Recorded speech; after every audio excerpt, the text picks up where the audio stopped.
Good evening, everybody. Welcome to the Eye of Faces and welcome to Season 8 Premiere Day. We did it! It's been a long old 2 years, but the final season of Game of Thrones is not very far away at all. So today we thought, let's do a special episode. We might even do some more if this one goes well and everyone enjoys it. Of course, I need to put in the usual thanks to everyone who listened and commented and downloaded to episode 3 with Vanessa Cole. It was a great episode. Make sure you go and check that out before you do literally anything else. Now that you've done that, come back to us and celebrate this day of glory in which we are going to talk about 5 lesser characters and the natural conclusions to their individual arcs. Characters that aren't going to get as much of the spotlight because guess what, there's 6 episodes, it's not a lot of time, and we've got Jon and Daenerys and Arya and Sansa and Cersei and Tyrion and Jaime and Sandor and lots of other people that are going to get a lot of talking about as the days wind down and winter comes. But don't worry about them, the big guns look after the big guns. There's endless podcasts going up today and the following weeks. I'm going to even be involved in some that are going to be talking about the big storylines. So we thought here at the Eye of Faces we'd look at something a little different. And as a special treat to you all, I am going to be joined by a very, very special guest, my wife, Lady Buckley. How are you, wife? I'm really good. I'm really excited about tonight. You've got no experience with podcasts, but you do help me look after the Eye of Faces, and you've met me more than a few times, so we should hopefully be alright. And if not, we can just delete this and watch the episode later, and no one will know the difference, hopefully. Or we could just discuss what we're going to have for tea, or what time we're taking the dog for a walk. Or do you think maybe we should talk about Game of Thrones for a bit? I think we should probably talk a bit about Game of Thrones. So for anyone not paying attention to my tweets lately or want to know that Lady Buckley and I have been really throwing ourselves into a rewatch. In fact, we aren't even finished yet. We still need to watch season 7 and there's only 8 hours left, so we probably need to do that quite quickly. We'll talk a bit about season 8 at the end and how we're feeling. But I should mention we're just working off the official trailer. We haven't looked at any spoilers or interviews or any of that. So there's no spoiler episode on the island today. Lady Buckley, would you like to tell everybody what minor characters we're going to talk about? Okay, so we're looking at the minor characters. We're looking at Bronn, Pod, Missandei, Gilly and Gendry. Were you saying to say Gendry or Gendry? Well, I said Gendry and you said it was Gendry. I think it's Gendry. Well, I'll go with you, but I think it's Gendry still. So as you can hear, we're going to talk about some beloved characters, but probably not massive game changers that not really going to affect too much now, especially considering we've only got 6 episodes. They might not even really get any screen time. My lady, which of these 5 are you most concerned about just being forgotten or not getting their due, just getting shoved in the corner very quickly, or maybe even dying really, really early? The one that I'm most concerned about, not the one that I think is maybe most pivotal, but the one that I think is just going to get pushed to one side is going to be Bronn. I think with him, where was he at the end? Well, at the end of season 8, or the last we saw of him, 7. At the end of season 7, the last day we saw of him was going for a drink with Pod. But that we know that Pod is up in the north, but we don't know that Bronn went with him. So, with only 6 episodes, we'll include what actually happened to Bronn. Will he be there? I assume he'll be there in some form, but he might not be there very much, especially if he hasn't gone north of the rest of them, and he's just in King's Landing, and he can't be in scenes of Lena Headey, so there's not a lot for him to do, unless he has already gone north, in which case he could have a lot to do, but we don't know yet. But then, if he does go north, what allegiance does he have? Well, we'll come to that in a second, because Bronn's going to be the first character we talk about anyway. And as we just said, we don't really know where he is. We can guess that he probably has gone north with everybody else, because he can't really stay with Cersei. So maybe he's joined up with Tyrion, maybe he's even followed Jaime, we don't really know. Unless he's just stayed at Stokeworth, but I don't think that's particularly likely for them to be wasting time on showing Stokeworth now. Well, that's what I'd worry about, is that they just cut him out of it based upon that, in that there wasn't anything to demonstrate that he did actually go up. I think we'll probably just find that he has gone up. But anyway, so talking about Bronn's character arc, then I see Bronn as like the Game of Thrones in a nutshell. He's like 1/3 of Varys' riddle about who has real power. Is it the sword or the name or the money bags? And obviously Bronn's the sword.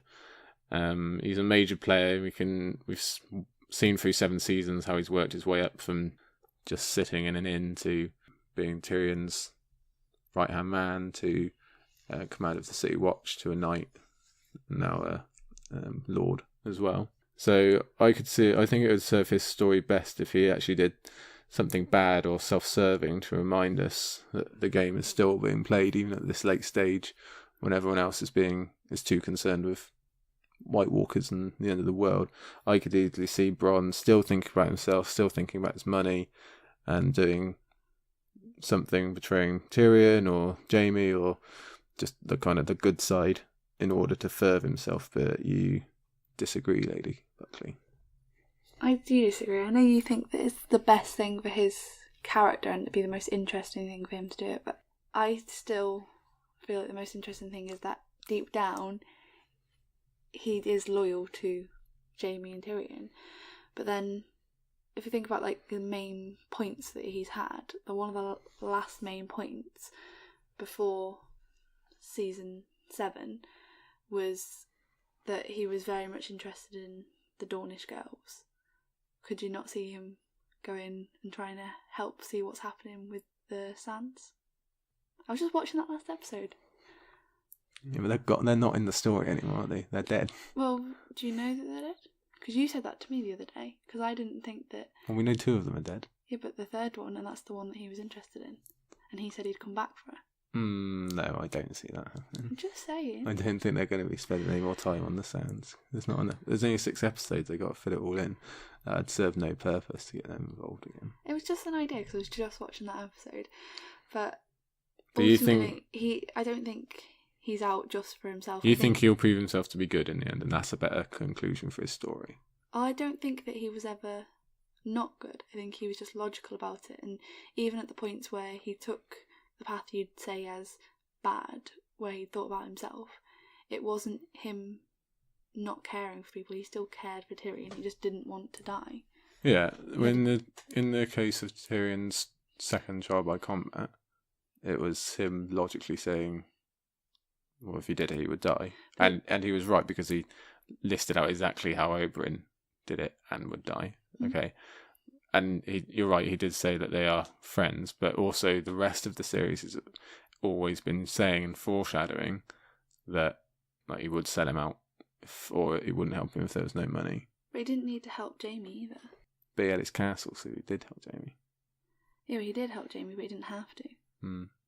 Yeah, he didn't know his motivations behind that. They did. Wait, Jaime did promise him like more stuff, more castles. Right? Yeah, and he threatened him. But if you compare him as a sellsword to, say, Dario Naharis, he has people he loves. He sold out his captains, but he has people he is loyal to.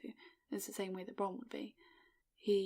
I just think it would be more interesting to say to the audience that even at this late stage, the game is still being played, and Bronn is one of these players. I think they'll have enough of that, though, just with Cersei. Cersei can do that all on her own. She doesn't need Bronn to have that edge. Alright. Agree to disagree on Bronn? This is just our life. Yeah. Alright, who's next? I do have a soft spot for Pod. Yeah, we'll talk about Pod. So the last time we saw Podrick, he was with Bronn, going off for a drink before the big reunion, because Bronn's not allowed to be there, Cersei. And we don't actually see him after that, but we can assume that he's headed back north with Brienne to Winterfell, and we do see in the trailer that he's preparing for the big battle with the dead, or one of the big battles with the dead.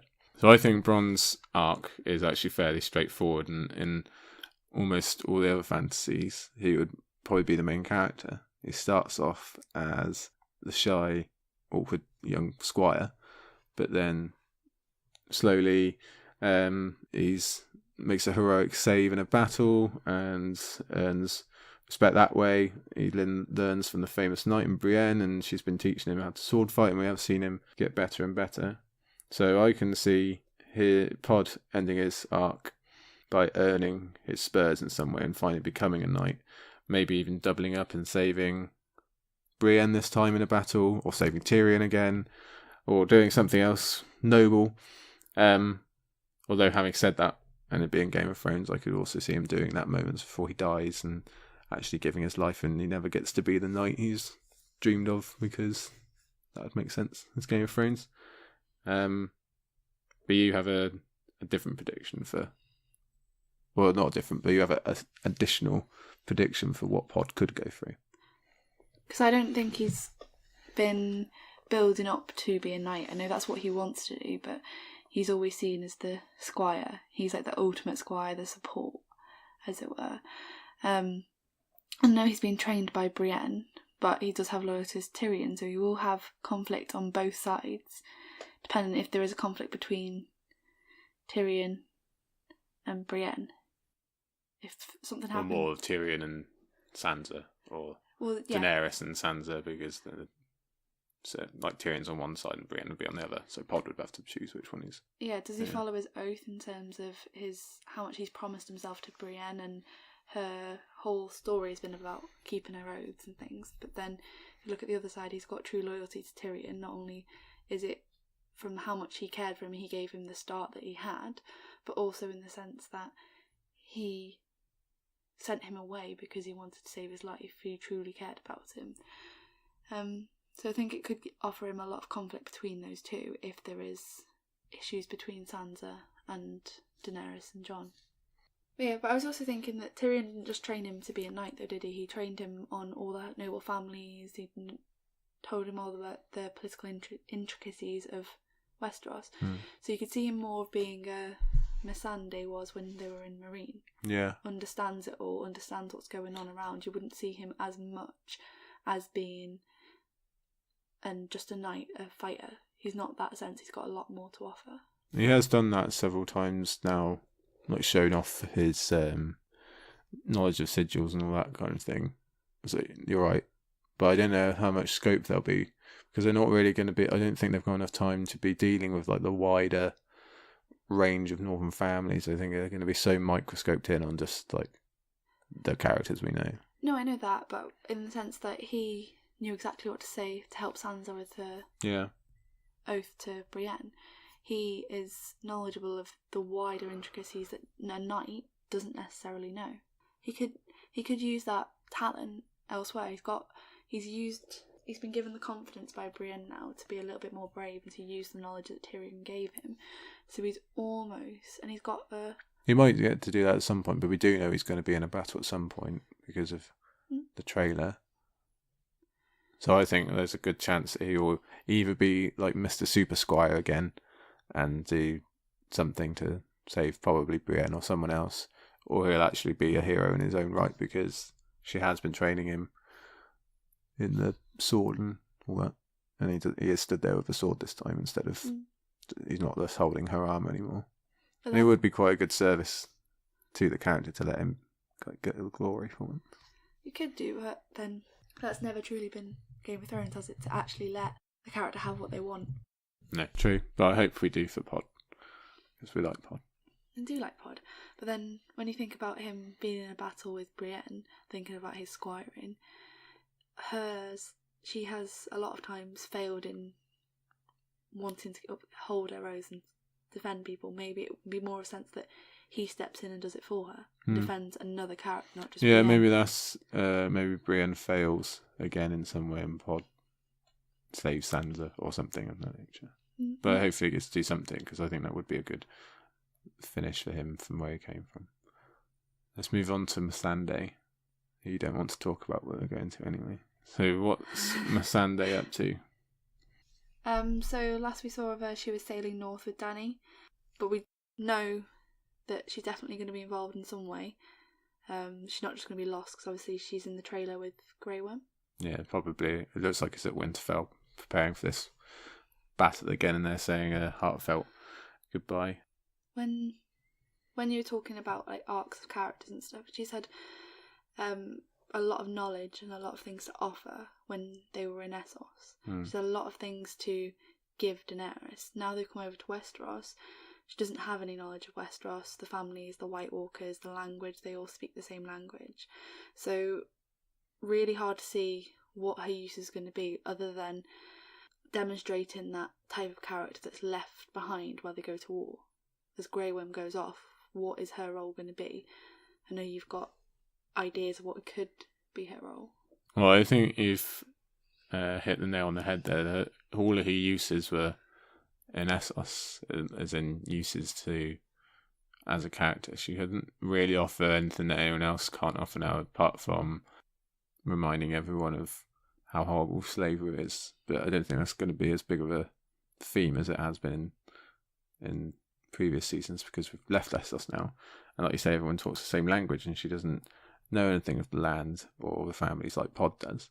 I think that's why they wrote this Missandei Grey Worm storyline, to give her something to hinge on, because there's not an awful lot left. They've kind of written her out of it, and she's the one I would worry would kind of be shoved aside, because I don't really see. But obviously, it does give their characters another dimension. They're not just 2D characters serving Daenerys, and they've got their own stakes in this, especially if Grey Worm goes off again.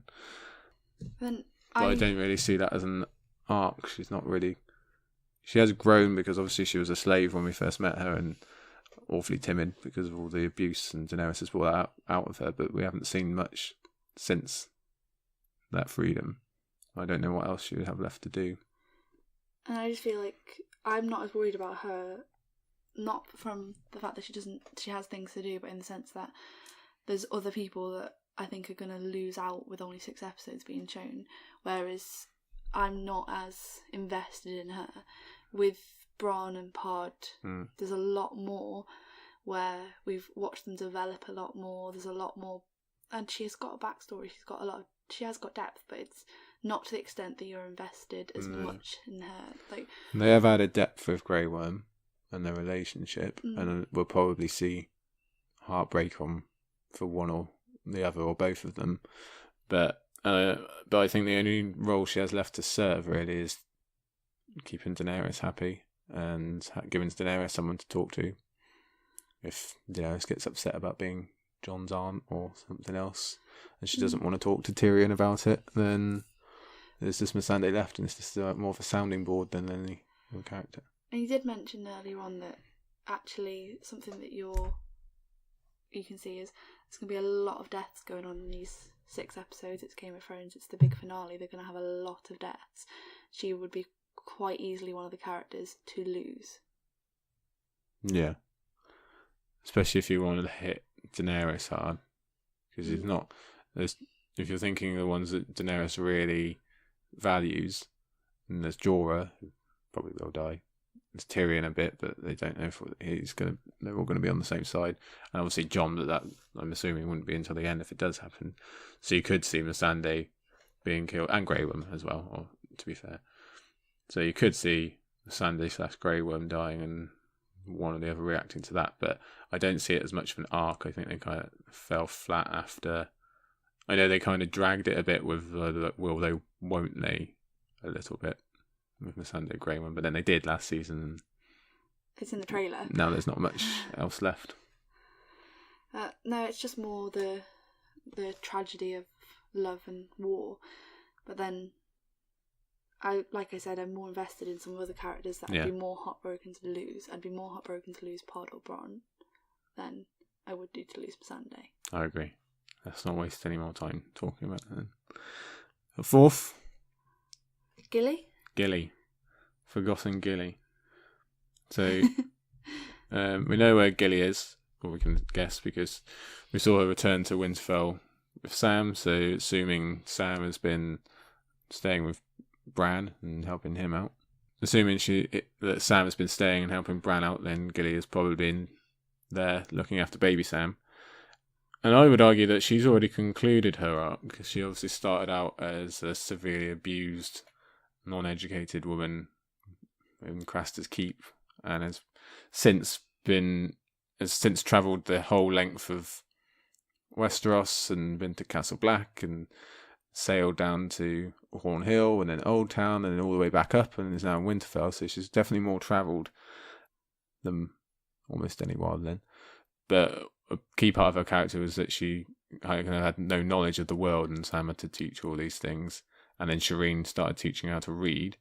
And last season we got that big moment of Gilly reading whatever it was about Rhaegar to Sam and kind of providing the missing link. So I think that was actually kind of the culmination of her growth, in that she's come so far and was actually such a key cog in working out the mystery when she couldn't even read before. So I'm not sure how they're going to top that now. I think, well, with her, it's looking at more of her character as the mother and the support for Sam in trying to get across these messages, the messages about Rhaegar and Lyanna, the messages about the Dragonglass, White Walkers, how they can impart knowledge into this battle. Yeah, I guess she's kind of the opposite we just said about Missandei. Doesn't have knowledge of the lands and all this, but Gilly does. She's 50% of our remaining wildlings with Tormund, and if anyone knows about the White Walkers in the north at this point, Gilly does have a strong case to make. You've got some thoughts about how she might help Sam if Sam comes into conflict with Daenerys' actions from last season. Yeah, obviously that I know that Sam was kind of ostracised from his family, but at the same time they were still his family and they were burnt alive. So with that, it will still hit a chord within him and it could cause some conflict in that sense. But then with Gilly, she got over and got through what Craster did to her with the help of Sam, so she would be there to support him and try and get him through that and try and get him over that barrier between him and Daenerys.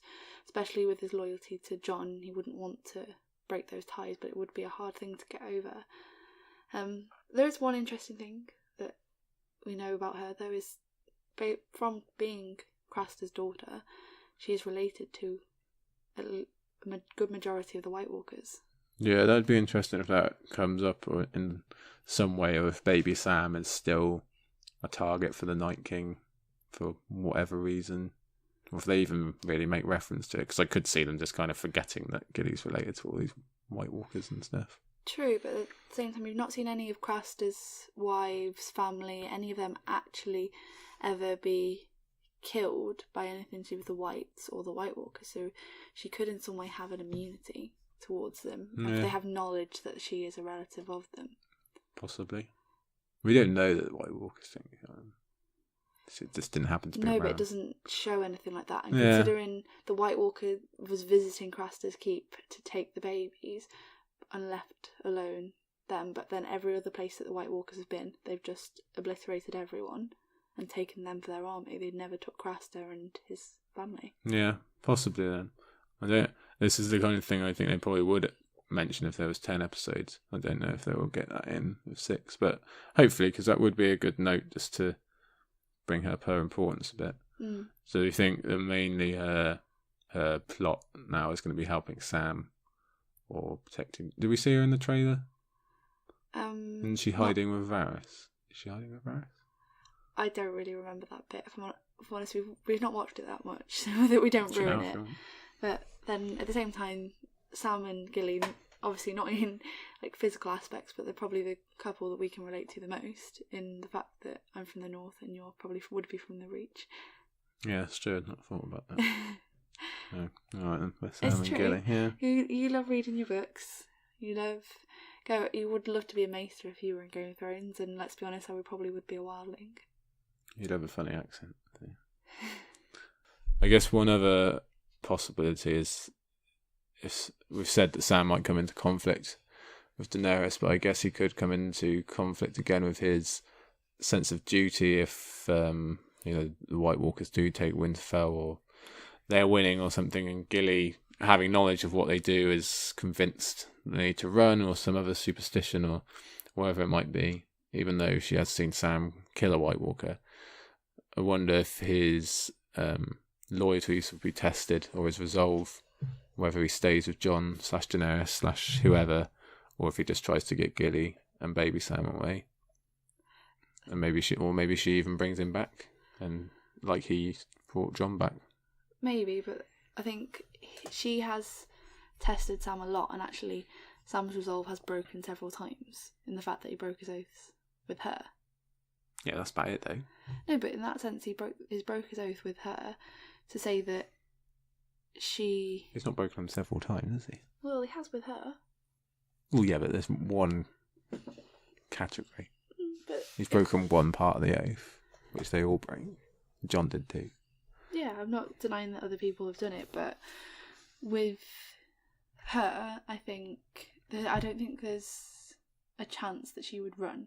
Because even with the wildlings, when they were running at Hardhome, when it came down to it, they did fight. They did go to Eastwatch. Yeah, that's true. Do we go to our last one? We've only got one more. Yeah. That's gone really quickly. Alright, so last, not least, is our good friend Gendry. Gendry. I don't know, people in the series call him Gendry and Gendry. Gendry. Okay, so we don't actually know where Gendry is. The last time we saw him, it was on his famous run, completing his triathlon training. He's done his rowing. He's done his running. He's probably going to be on a bike this season.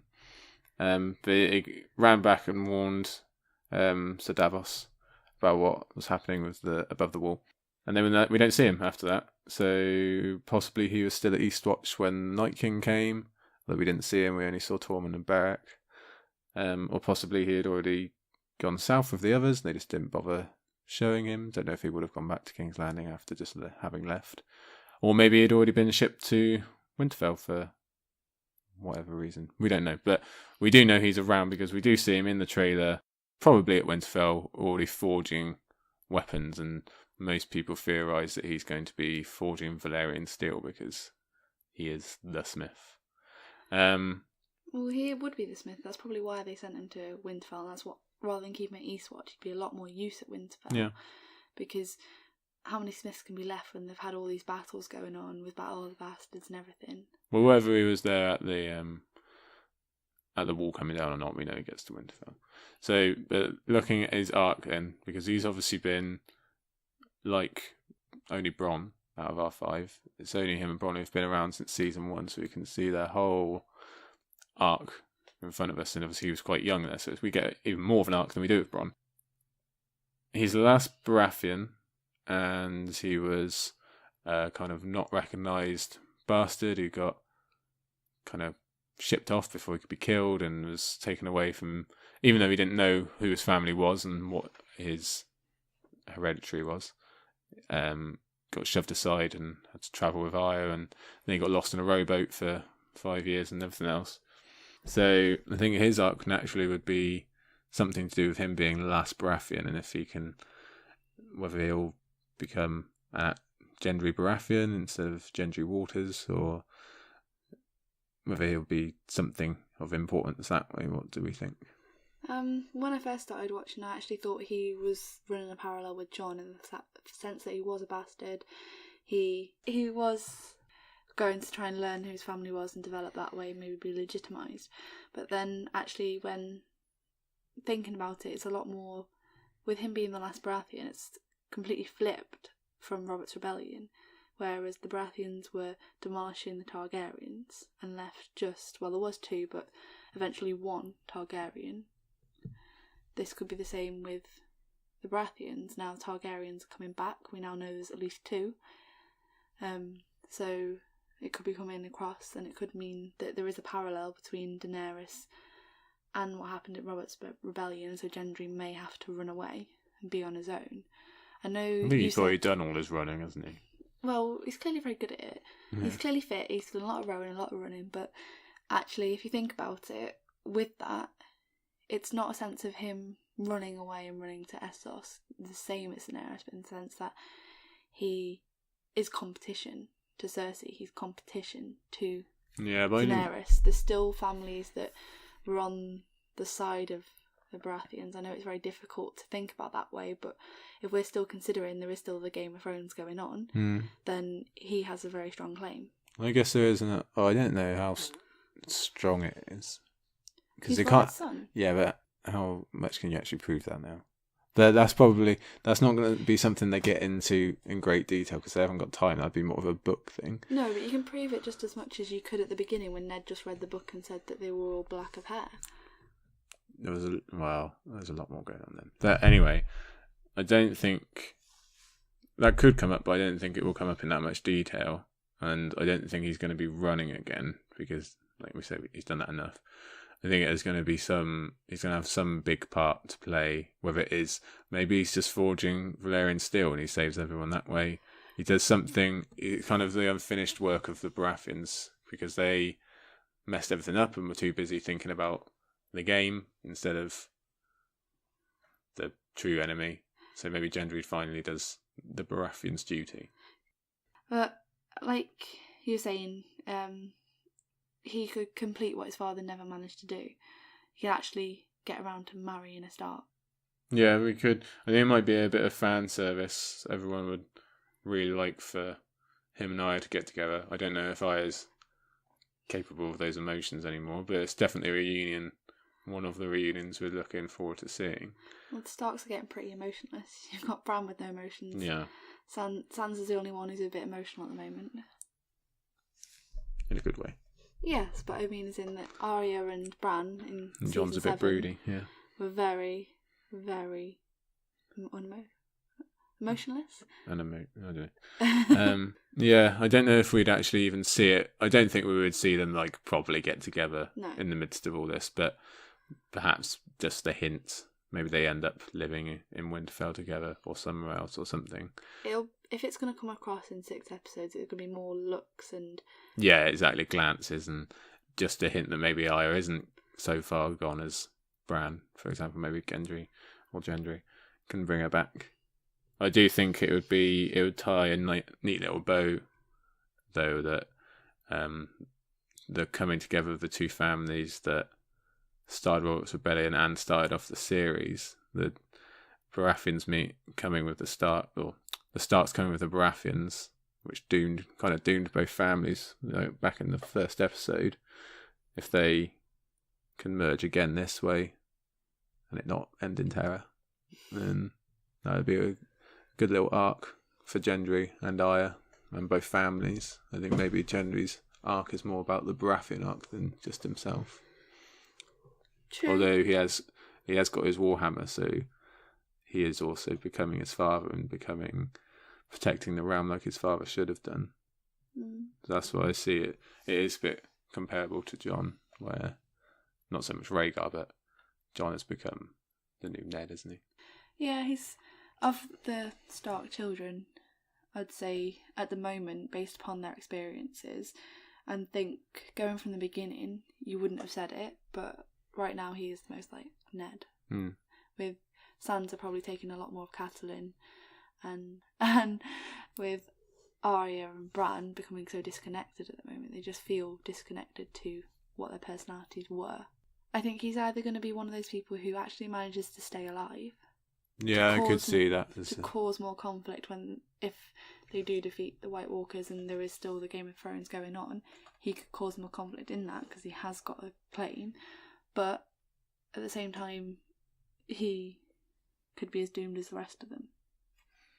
Yeah, we could even see an ending where he is kind of half recognised as Baratheon, because we've never been told what's going on in the Stormlands or Storm's End, so they could just slot him in and say, yes, you're the new Baratheon.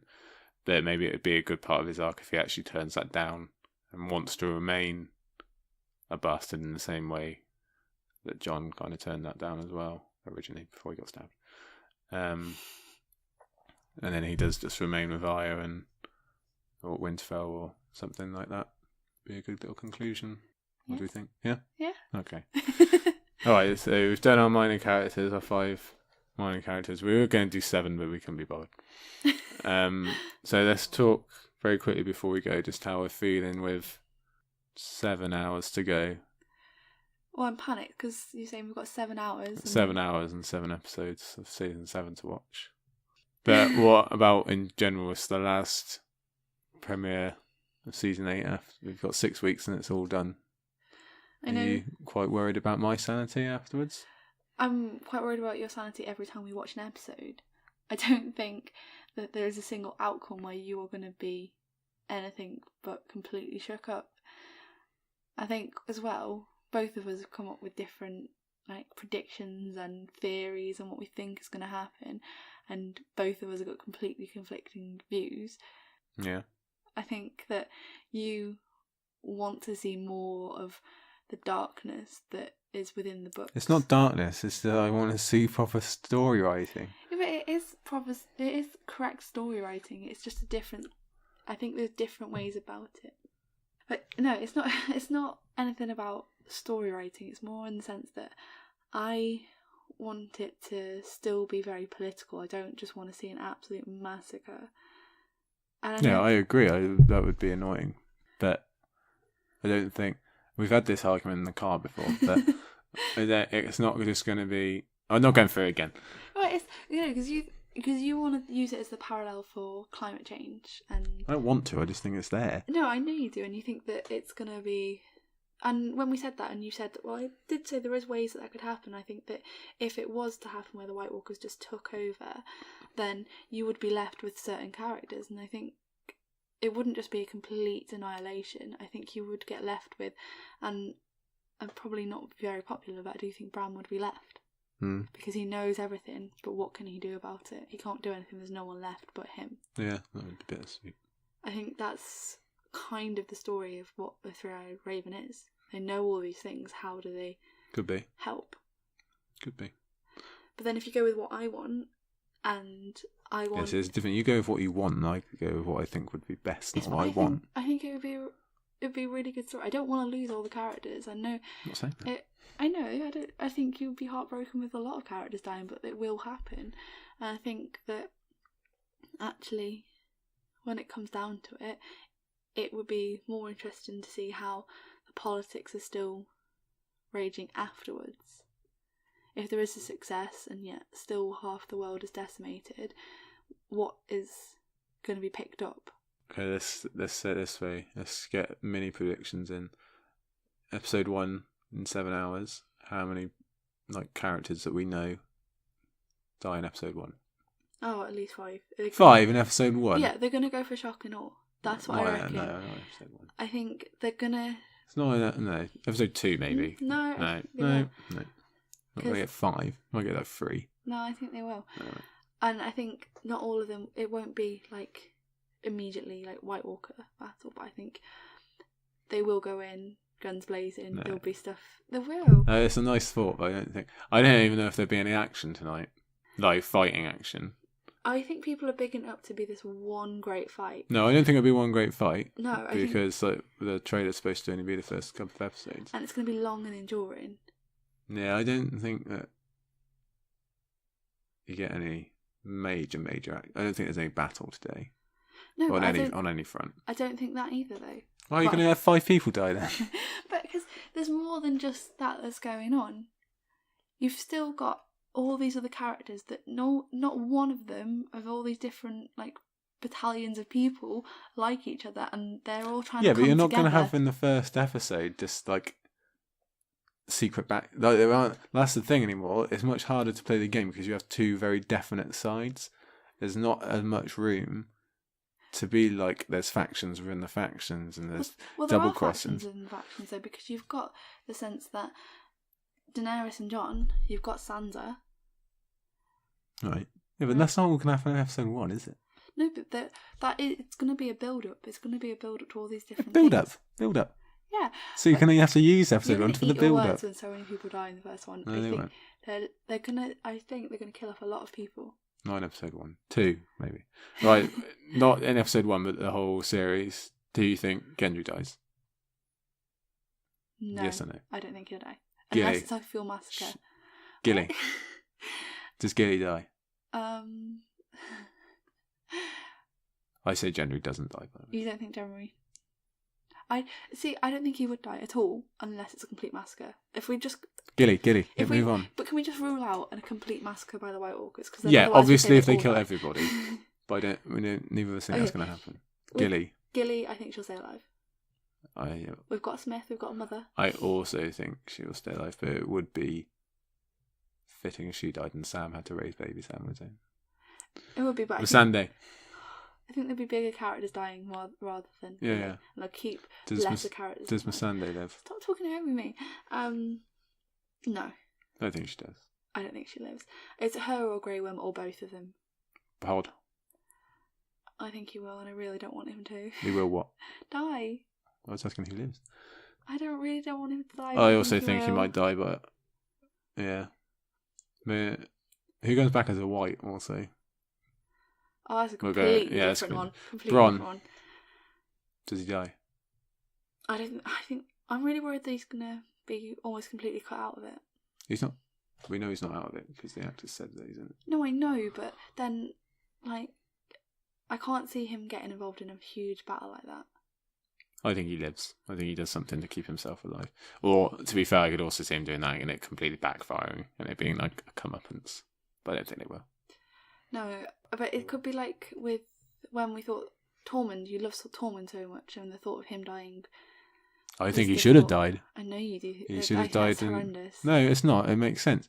Tormund should have died when they were on the lake, when they were dragging him under, because that would have made his death worth something, to show that the big thundering man who's scared of nothing, to have him screaming for help and being dragged under the water would have given the whites more danger. Then he wouldn't have any arc with Brienne. I really want him to get. That's not going to happen. I want him to get together with That's Brienne. not going to happen. That's just fan service. I want her to feel like she's been loved. Yeah, she's not going to get that from Tormund. That's infatuation, not love. No, but how do you know that? Because I've watched the show. It's just she'll get that with Jaime, if anyone, not Tormund. But Tormund's, they should not have had those 7 and only have Forrest die of cold. They're surrounded by like 1 million whites. Tormund should have gone down, and there would have been dead things in the water, and it would have made a lot more sense. No, I do agree with you in that, but then there's also several people who I would prefer to have died more than Tormund. Yeah, fine, but like he almost died. And got to say, they should have just let him die, because then it would have been like, oh, whites are for real. Yeah, but we already realised that. Yeah, but it's been a long time since like Hardhome. This is what I'm saying. You're saying it's been a while since there's been a big mass killing. This is why I'm not asking for mass killing. I'm saying Tormund should have died. No, but you're saying that more should have died as well, because it shows that the whites, they're bad. That we know they're bad. They brought the white to King's Landing to see how bad they were, and they didn't do anything. No, but to see, like, for instance, to see Cersei be so scared. I know she's just going to... But she wasn't scared. She was. She just turned on herself. Not enough, because she's still like... It scared Jaime enough to leave her. Right, Jaime. Yeah, but he hasn't left her at any other point. She's done a lot of terrible things. Yeah, but we're talking about Cersei. It's not scared her enough. Yeah, but it did. It did scare her. It's just she's a lot more far gone than Jaime. Yeah, but their whole plan didn't work, did it? Because the whole reason they went above the wall to get the white, to show Cersei, so that they would all fight together, hasn't worked because Cersei's not actually working with them.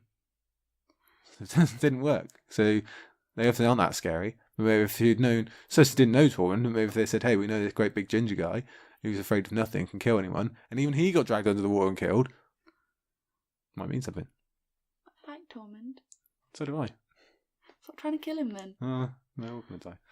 They're all going to die. Okay, exactly 7 hours to go, so we need to get on. Thank you, Lady Buckley, for stepping in and having a chat with me, or an argument about these little minor characters. I just disagree on everything, but I'm so excited. 7 hours to go. And then a week. And then another week. That'll be the hardest bit, because we're used to watching them one after the other. Yeah, we've watched about 30 in about 2 days. Yeah, and now we have to wait a week each. Okay, right, thank you for coming on, and I love you. Love you too. Goodbye. Bye. Okay, everybody, you've been listening to myself and Lady Buckley talk about Season 8 and what could be happening to our favourite minor characters. Obviously, we were also thinking about the big ones, but so is everyone else. So we thought we'd try something a little different.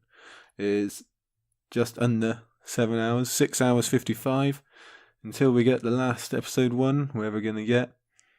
I know it's very tempting. There's a lot of podcasts, much better than this one, all out and talking about predictions and themes and everything else that we're going to get. There's a lot to digest and take in from the fandom if you want, but I would just remind you, at the end of the day, sit down, watch the show, and enjoy it.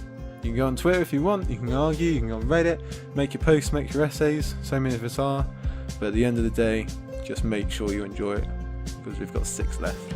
It's a pretty emotional day, it'll be an emotional few weeks, and when the final gets here, it'll be that bittersweet that George is always talking about. But we got one last ride, one last dance, and let's get to it. Enjoy the episode, everybody. I'm sure I'll be back soon on the Isle talk about more Season 8, more fandom, more usual Isle of Faces stuff. Thanks again to Lady Buckley, especially for going down and looking after the dog while I do this bit so I don't get embarrassed. See you soon, everybody.